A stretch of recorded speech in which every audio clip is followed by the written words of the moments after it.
Kejati Maluku selamatkan uang negara miliaran rupiah.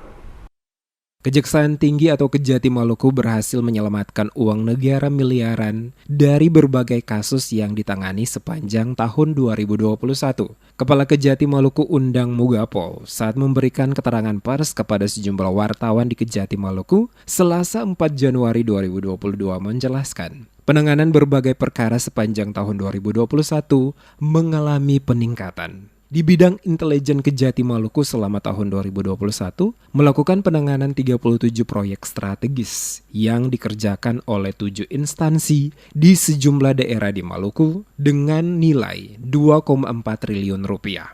Keberhasilan bidang intel lainnya sepanjang 2021 yakni berhasil menangkap 7 DPO yang terlibat kasus korupsi. Ketujuh orang tersebut ditangkap di berbagai wilayah di Indonesia kerjasama dengan tim tabur Kejaksaan Agung RI. Sedangkan uang negara yang berhasil diamankan sebesar 4 miliar rupiah.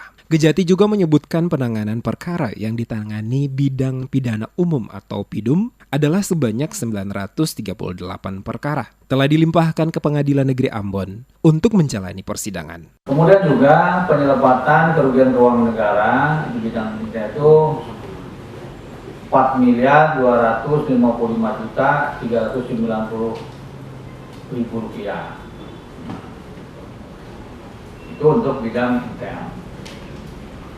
Kemudian bidang pidana umum telah melimpahkan perkara ke pengadilan hampir 938 perkara tindak pidana umum.